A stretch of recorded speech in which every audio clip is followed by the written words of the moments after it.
العلم هو النور الهادي والمفتاح لكل الخير من يرد الله به خيرا.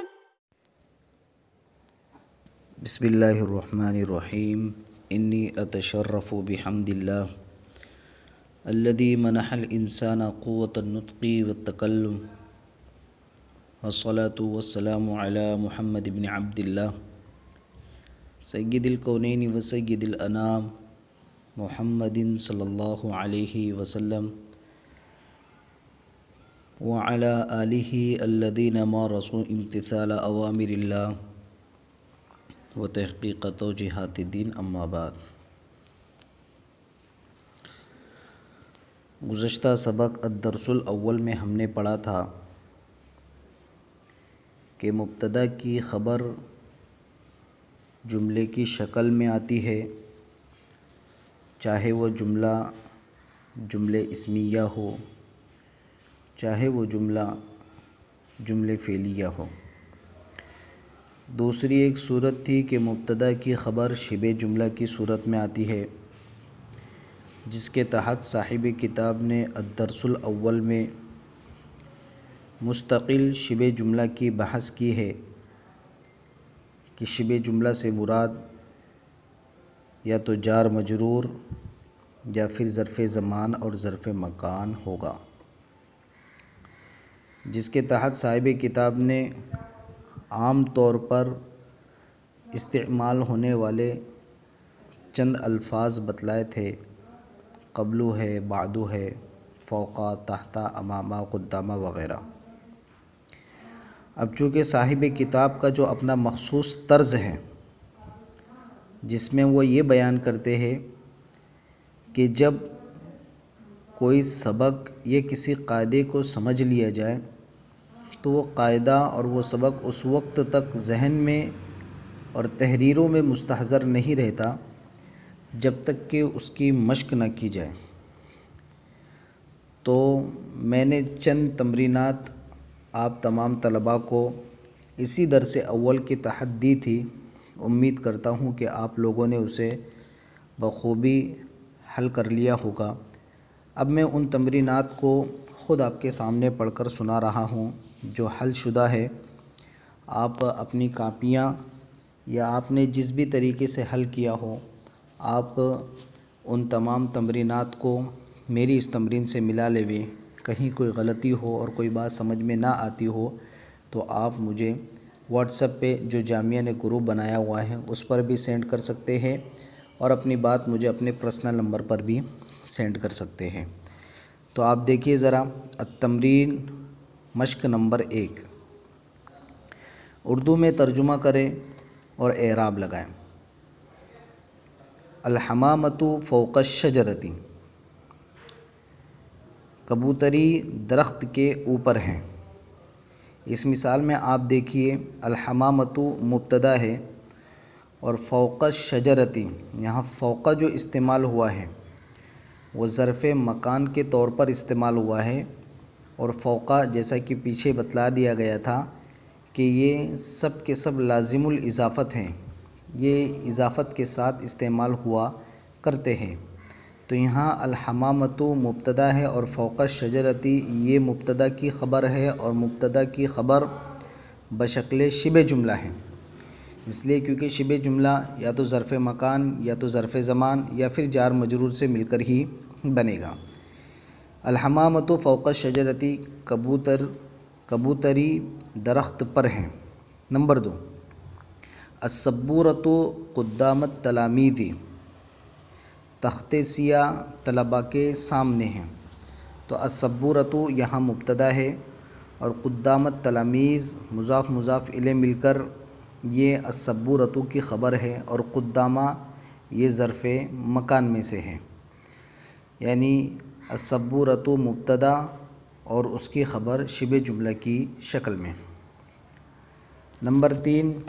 المتنزہ امام البیت، سیر گاہ یا پھر آپ کہہ سکتے ہیں تفریح گاہ گھر کے سامنے ہیں. یہاں پر المتنزہ یہ مبتدا ہے اور امام البیتی یہ اس کی خبر ہے۔ امامہ ظرف مکان میں سے ہیں، لہٰذا مبتدا کی خبر بشکل شبہ جملہ۔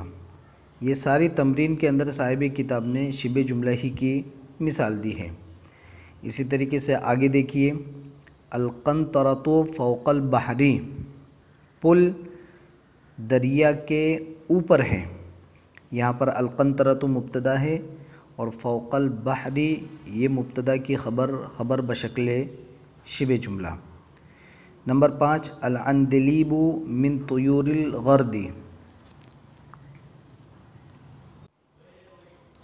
عندلیب یعنی بلبل چہچہانے والے پرندوں میں سے ہے۔ یہاں پر العندلیب یہ مبتدا ہے اور من طیور الغرد یہاں پر آپ دیکھیے، یہاں پر خبر بشکل شبہ جملہ تو ہے لیکن نہ تو ظرف زمان کی شکل میں ہے نہ تو ظرف مکان کی شکل میں ہے، بلکہ جار مجرور کی شکل میں ہے۔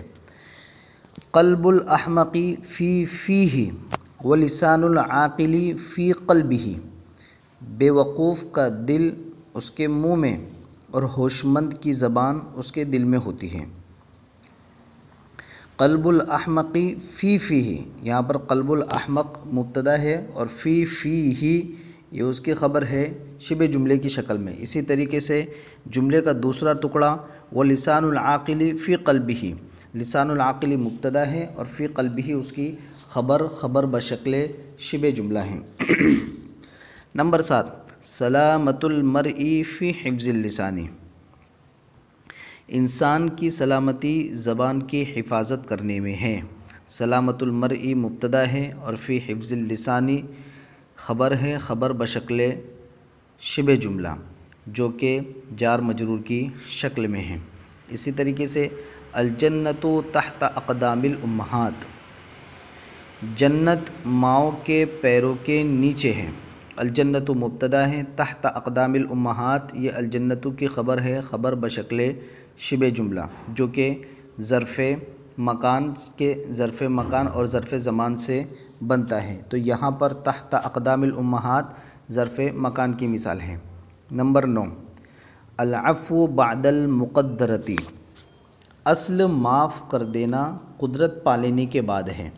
العفو مبتدا ہے، بعد المقدرۃ یہ اس کی خبر ہے، خبر بشکل شبہ جملہ۔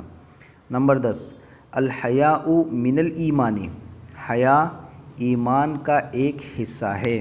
حیا مبتدا ہے، من الایمان جار مجرور مل کر یہ شبہ جملہ ہو کر الحیاء کی خبر ہے، خبر بشکل شبہ جملہ۔ نمبر 11، ید اللہ علی الجماعہ، اللہ کا ہاتھ جماعت پر ہے۔ یہاں پر ید اللہ مبتدا ہے، علی الجماعتی خبر بشکل شبہ جملہ جار مجرور کی شکل میں۔ نمبر 12، الاعمال بالنیات، اعمال کا دار و مدار نیتوں پر ہے۔ الاعمال مبتدا ہے اور بالنیات یہ شبہ جملہ ہو کر الاعمال کی خبر ہے۔ الغلول من حر جہنم، خیانت کا مال جہنم کی آگ ہے۔ یہاں الغلول مبتدا ہے اور من حر جہنم یہ الغلول کی جار مجرور مل کر شبہ جملہ کی صورت میں خبر ہے۔ نمبر 14، النیاحۃ من عمل الجاہلیت، نوحہ کرنا یعنی سینے کو چاک کرنا جاہلیت کے عمل میں سے ہے۔ النیاحۃ مبتدا ہے اور من عمل الجاہلیت یہ جار مجرور مل کر شبہ جملہ کی صورت میں مبتدا کی خبر ہے۔ نمبر 15، الراشی والمرتشی کلاہما فی النار، رشوت دینے والا رشوت لینے والا دونوں کے دونوں ہی جہنم میں ہوں گے۔ تو الراشی والمرتشی کلاہما یہاں پر یہ پورا جملہ مبتدا بنے گا اور فی النار یہ اس کی خبر بنے گی، خبر بشکل شبہ جملہ۔ اور آخری مثال، واللہ فی عون العبد ما کان العبد فی عون اخیہ، اور اللہ اپنے بندے کی مدد میں لگا رہتا ہے جب تک بندہ اپنے بھائی کی مدد کرنے میں لگا رہے۔ یہاں پر آپ دیکھیے اللہ مبتدا ہے اور اس کے بعد فی عون العبد یہ اللہ کی خبر ہے اور آگے کا جو جملہ ہے ما کان العبد فی عون اخیہ، یہ صلہ موصول مل کر اللہ مبتدا کی خبر ہے۔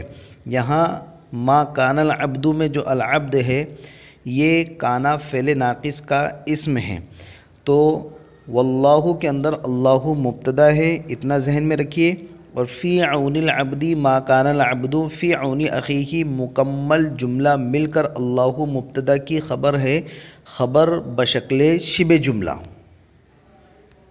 جی طلبہ عزیز، تو یہ تھی آپ کی تمرین نمبر 1 جس میں صاحب کتاب نے شبہ جملہ کی مشق کروائی ہے۔ ہونا تو یہ چاہیے کہ آپ اس طرح کی دیگر مثالیں بھی بنائیں اور دیگر مثالوں سے بھی اس کی مشق کریں، لیکن اگر کسی وجہ سے آپ دیگر مثالیں نہیں بنا پا رہے ہیں یا آپ کو وقت نہیں مل رہا ہے، تو کم از کم جتنی تمرین الدرس الاول الدرس الثانی الدرس الثالث والرابع کے تحت آ رہی ہے، ان تمرینات کو آپ خود سے حل کرنے کی کوشش کریں اور کسی بھی تمرین کو نہ چھوڑیں، کسی بھی جملے کو نہ چھوڑیں۔ جتنا آپ ان تمرینات کو خود سے حل کریں گے، غلط تو غلط ہی صحیح ہے، آج غلط ہو رہا ہے انشاءاللہ آئندہ صحیح ہوگا، مگر جتنا ہو سکے آپ خود ہی اس کو حل کرنے کی کوشش کریں گے۔